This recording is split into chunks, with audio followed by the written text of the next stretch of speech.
of what the eigenvalues are. So that's what they've done here. They've thrown everything else out, just pick the diagonal, say imagine that's it, and they made that their m. So then c would be the square root of that.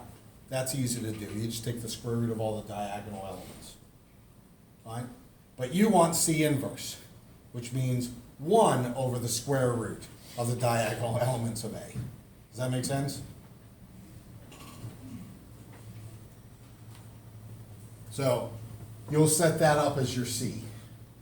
And then you'll make an AP, right?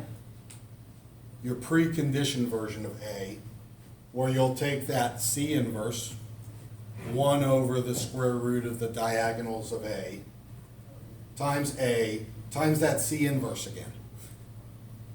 And then you'll have a BP, C inverse times B. Because remember, it's diagonal, therefore you don't have to worry about the star.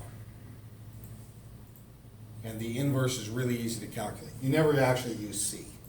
Even though C appears there, to get X out, you have to multiply by C inverse to get rid of the C.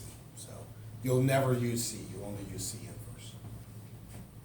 And you'll call your conjugate gradients algorithm, and you'll get a solution Z, and then you'll then calculate C inverse, right? Or take the C inverse and multiply it by that Z, and that gives you your X. And you're going to do that for 1 iteration, then 2 iterations, all the way up to 40 iterations.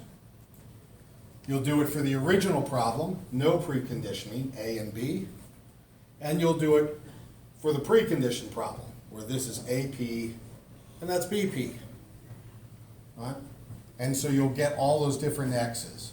And all you're going to care about is the residuals. The residual is A times X minus B, take the norm. So you'll calculate for that for 1 through 40 iterations. If you do that, you will get a curve that looks like this. The non-preconditioned one, if you plot the residuals, right, if you notice this is around 100, it will start off horrible because that first point is norm of B, right?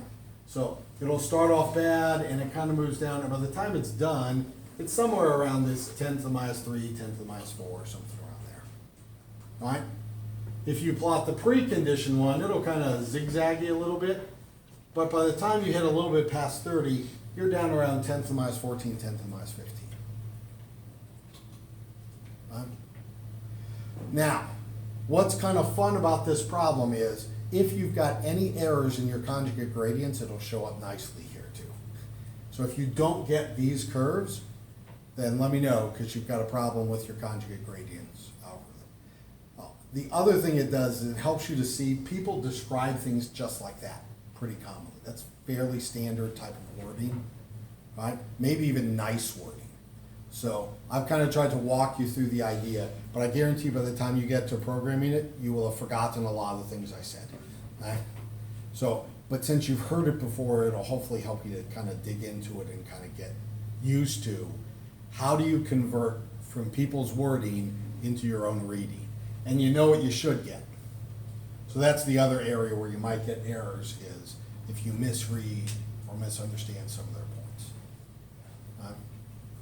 But if you do it, it'll work fairly nicely. So it's a good test problem. And at 1,000 by 1,000, it's a fairly reasonable size matrix. Does that make sense? Awesome. We got 15 minutes, so since you've already got conjugate gradients written, then hopefully will be a fairly fast go. So let me know if you run into problems. I'm going to stop the video because there's really not a lot more at that point.